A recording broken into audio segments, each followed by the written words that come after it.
और सर आपने कहा था कि वहां पर मंदिर को तोड़कर बनाया गया। सर मैं आपके सामने ये तमाम चीजें लेकर दूंगा, सुप्रीम कोर्ट के जजमेंट के पैराग्राफ्स हैं जिसमें सुप्रीम कोर्ट ने एएसआई की रिपोर्ट को नकारा। उन्होंने कहा कि मंदिर को तोड़कर मस्जिद नहीं बनाई गई थी। सुप्रीम कोर्ट ने कहा, ये सुप्रीम कोर्ट ने कहा। अब और मैं रख दूंगा, आप पढ़ लीजिए, आप पढ़ लीजिए। अच्छा सर मैं अपनी तकरीर पर आ जाता हूं, सर। तो मैं अपनी बात कर देता हूं सर।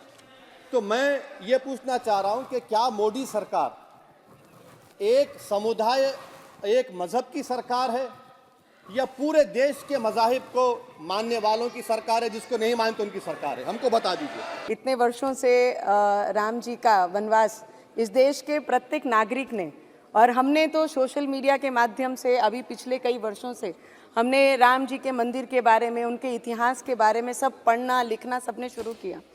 कई ऑपोजिशन के लोगों ने हमेशा, मोदी जी पिछले 10 वर्षों से ये देश में एज ए प्रधानमंत्री जी काम कर रहे हैं, तो उनको हमेशा ही चिढ़ाते थे राम जी का नाम लेके कि राम भगवान के नाम से आपने अपने एजेंडा में डाला था, अब क्या हुआ, कब तारीख बताएंगे, कब राम भगवान का मंदिर बनाएंगे। तो मुझे लगता है ऐसे बदनसीब लोग बहुत कम होते हैं दुनिया में जिनके पास 50-60 वर्ष रहने के बाद रामलला का मंदिर नहीं बना सके, ना ही राम भगवान को उनकी जगह पे स्थापित कर सके। और ऐसे भी कई लोग होते हैं हमारे देश के प्रधानमंत्री जी जैसे, जो 10 वर्षों में तारीख भी बताई, मंदिर भी बनाया और भव्य पूरे विश्व में हमारी आस्था को कहीं मरने नहीं दिया, और मंदिर को स्थापित करके मंदिर भगवान के, राम भगवान के मंदिर में उनकी पूजा आस्था भी हुई।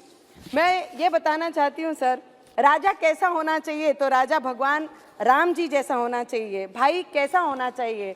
तो भाई लक्ष्मण जी जैसा होना चाहिए। लोकतंत्र के राजा कैसा होना चाहिए? तो हमारे देश के प्रधानमंत्री जी जैसा होना चाहिए।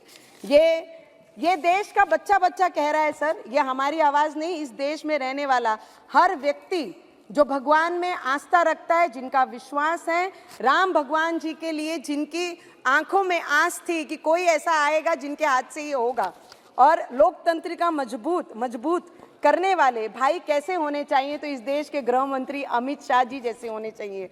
सर अभी मैंने एक ओवीसी जी को बोलते सुना कि पुरुषोत्तम मर्यादा राम जी के बारे में कि हम उनका आदर करते हैं, सत्कार करते हैं, सम्मान करते हैं। करना पड़ेगा, इस देश में रहना है तो जय श्री राम बोलना पड़ेगा, क्योंकि इस देश के लोगों ने पिछले कई वर्षों से राम भगवान जी के मंदिर के लिए जो आस्था लगा के बैठी थी, इनके नसीब में नहीं थी। वो जिन्होंने, राम जी ने खुद, ये क्या निश्चिंत करेंगे राम भगवान के मंदिर का और राम भगवान जी के समय का? ये तो भगवान ने खुद हमारे देश के प्रधानमंत्री को चुना है कि जिनके हाथ से ये होना था, और इस देश में हुआ है, पूरे विश्व ने वो देखा है सर।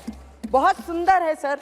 4 लाइन कहना चाहूंगी मैं कि तब राम मिले थे लक्ष्मण को सेवा में, अब राम मिले हैं राष्ट्र के सेवा करने से। तब राम मिले थे भारत को शासन करने में, अब राम मिले हैं अपने राष्ट्र धर्म निभाने में। तब राम मिले थे बजरंग बली के सीने में, अब राम मिले हैं राम के नाम जप करने में। तब राम मिले थे शबरी की झूठे बेर खिलाने में, अब राम मिले हैं भूखे को भोजन करने से। तब राम मिले थे, और आज मैं इतना ही कहना चाहूंगी सर कि तब राम मिले थे अयोध्या को मर्यादाओं में, आज अब भी राम मिले हैं भारत के पहचान में। मैं इस देश के जितने भी सर, उस दिन जिस दिन राम मंदिर का स्थापना हो रहा था, हमारे राम लल्ला जब स्थापित हो रहे थे, उनकी पूजा हो रही थी, हर किसी के इस देश में रहने वाले की आंखों में वो आंसू थे कि आज तक हम अपने घरों में रह रहे हैं, हिंदुस्तान में रह रहे हैं, अपने छतों में हैं, पर जिस भगवान के आस्था पे ये पूरा देश चल रहा है, उनको ही हम उनका घर नहीं दे पाए। पर ये पिछले 10 वर्षों में जो चमत्कार इस देश ने किया है, आने वाले समय में वो उससे भी ज़्यादा बड़ा चमत्कार हमारे देश के प्रधानमंत्री और जिनका भी योगदान ये मंदिर के लिए है, सभी कार सेवक, सभी संत, सभी महाराज, जिन्होंने भी आस्था बांध के रखी थी। ऐसे कई संत हैं जिन्होंने 35 वर्ष उस टीन के झोपड़े में रखकर राम जी की पूजा की है। तो मुझे लगता है उन सभी को दिल से नमन करना चाहूंगी। हम इतने बड़े नहीं कि उन्हें नमन भी कर पाएं, क्योंकि जिनके रक्तों से वो एक एक ईंट बनी है, मुझे लगता है उनको नमन करने से उनका भुगतान नहीं होगा। पर इस पार्लियामेंट में हमारे देश के प्रधानमंत्री जी